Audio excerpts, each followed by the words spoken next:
안녕하세요. 김정호의 경제탐사. 오늘은 최근 박원순 시장이 들고 나온 소위 부동산 국민 공유제라고 하는 거에 대해서 알아보겠습니다.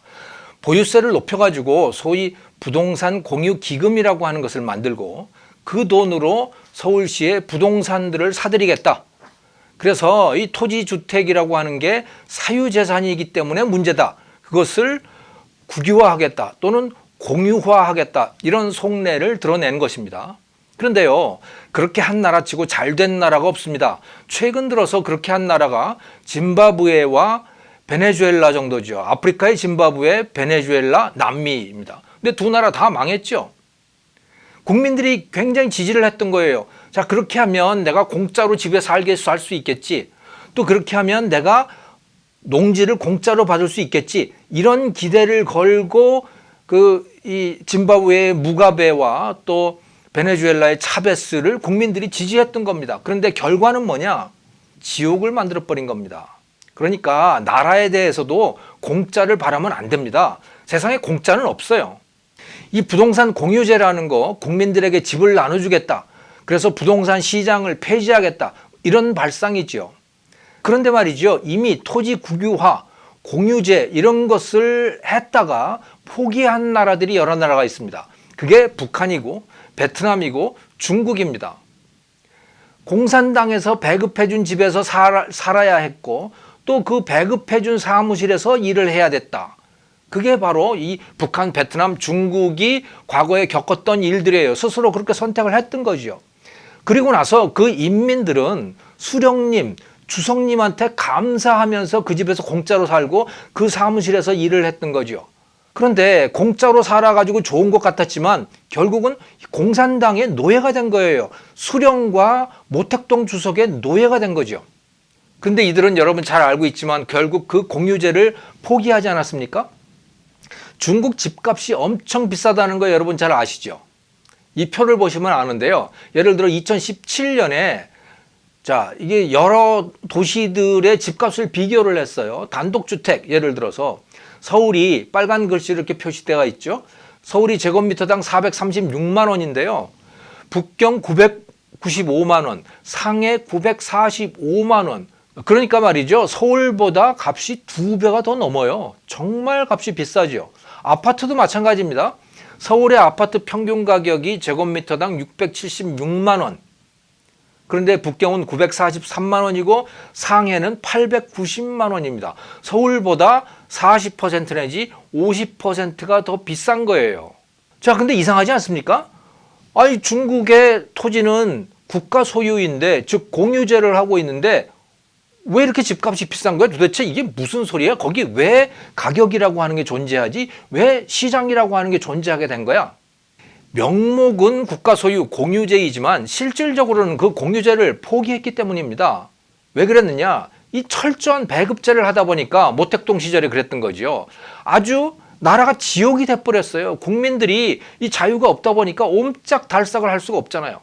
그래서 살기가 불편한 건 말할 것도 없고 경제도 살아나지 못하는 겁니다. 사람들이 굶어 죽어버리잖아요. 결국은 사용권이라고 하는 것을 일반 인민들에게 매각을 해버린 겁니다. 그래서 자, 이 50년 동안 이 땅에서 당신이 지금 경매에 낙찰된 이 땅에서 50년 동안 당신이 살아, 또는 70년 동안 이 집에서 살아, 이 땅에서 살아. 여기다가 당신이 무슨 집을 하든 거기다 무슨 공장을 하든 그거는 당신이 알아서 하고 그거는 그냥 판매해도 되고 아무튼 당신 거야. 50년 동안 또는 70년 동안 이렇게 된 거예요. 그래서 실질적으로 사유재산이 된 거죠. 그리고 그 사용권의 가격이 저렇게 천정부지로 뛰게 된 겁니다. 근데 그런 사정은 베트남도 마찬가지죠. 베트남도 하노이나 이런 데 집값 굉장히 비싸잖아요. 굉장히 빠른 속도로 지금 올라가고 있고 거기도 투기가 난리가 났습니다. 북한도 마찬가지잖아요. 북한도 상당 부분 시장이 도입되었죠. 자, 그들은 왜 그렇게 했을까요? 집값이 뛰는 것이 좋아서 그랬을까요? 아닙니다. 공유제를 실제로 해봤더니, 그래서 토지와 주택과 이런 것들을 다 배급제로 해봤더니 세상이 지옥이 돼버린 거예요. 세상이 꽁꽁 얼어붙어가지고 사람들이 굶어 죽어가는 그런 데가 돼버린 거 아닙니까? 그래서 할 수 없이 집값이 뛰더라도 시장에 맡기는 것이 낫겠다. 이렇게 결론을 내린 겁니다. 그런데 우리는 지금 시대를 거슬러 가고 있죠. 정말 한심합니다. 새삼스럽게 부동산 배급제로 가겠다니까 이게 무슨 말입니까? 참. 이 참 기가 찹니다. 그렇게도 국민을 노예로 만들고 싶습니까? 물론 박원순 씨가 서울시장으로 공유제를 추진하고 있는 한, 즉 서울시장인 한 지금 무슨 공유제니 뭐 하는 것들이 다 찻잔 속의 태풍일 거예요. 왜냐하면 그 박원순 시장이 얘기하는 부동산 공유 기금이라고 하는 거, 그걸 거기다가 돈을 마련해 가지고 그걸로 땅을 또 집을 사겠다는 거 아닙니까? 거기에다가 들어갈 만한, 넣을 만한 돈이 별로 없어요. 보유세를 높여서 뭐 그 기금을 마련하겠다고 했지만 서울시 재산세 수입을 서울시장 마음대로 그렇게 쓸 수가 없습니다. 하지만 이 추세는 매우 걱정되는 겁니다. 왜? 이 사람이 대선에 출마하지 않을까요? 그러고 나면 그 대선 공약으로 분명히 이 부동산 공유제를 들고 나올 텐데 만약에 이 사람이 대통령이라도 된다면 실제로 그렇게 하겠죠? 더 큰 문제는요, 박원순 시장 말고도 이 공유제를 꿈꾸는 정치인들이 많다는 겁니다. 경기도 이재명 지사, 그 사람도 똑같은 이야기를 지금 하고 있는 거예요. 모든 토지에다가 국토 보유세를 매겨서 그 돈을 가지고 국민 1인당 40만 원씩 나눠주겠다. 이런 이야기를 하고 있어요. 그것을 뭐 민주당의 당원에다가 뭐 집어넣 어째나 어쨌거나 뭐 그러고 있습니다. 자, 그래서 이 이재명 지사도 기본적으로 박원순 시장이랑 매우 비슷한 아이디어입니다.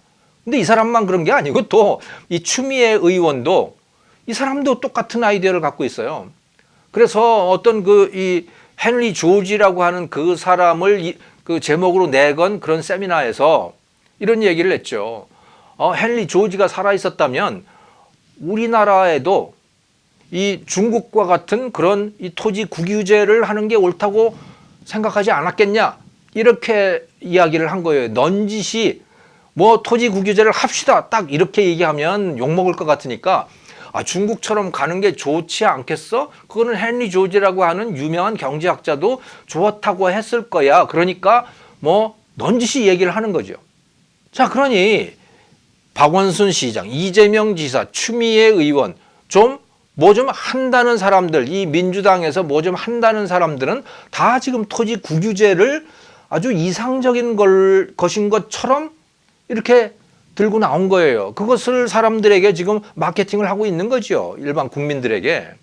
예전에 2012년인가요? 이 무상급식이라고 하는 걸 가지고 서로 경쟁적으로 막 이렇게 했잖아요. 아마 다음번 대선 때는 이 부동산 공유제, 이게 그렇게 될 가능성이 높습니다. 그리고 한 국민의 절반 정도는 이게 지지하지 않을까요? 지금 문재인 정권 지지하는 거 보면은, 그 지지율 나오는 거 보면 토지 국유제도 분명히 그럴 것 같다는 그런 걱정이 듭니다. 어쩌면 대선까지 갈 것도 없이 4월 총선이 끝나면 바로 이 어젠다가 추진될 가능성이 있어요. 왜냐하면 지금 총리로 예정되어 있는 그 정세균 의원 말이죠. 이 양반 하는 얘기는 총선 내년 4월에 총선 끝나고 나면 개헌하는 게 좋겠다, 이런 이야기를 내놓고 하고 있거든요. 개헌이다 이거예요. 이 정세균 의원이 얘기하는 이 개헌이라고 하는 거는 권력 분산을 위한 개헌이다, 이렇게 얘기를 하고 있지만 개헌 논의가 시작이 되면 당연히 토지 공유제 이거 등장할 겁니다.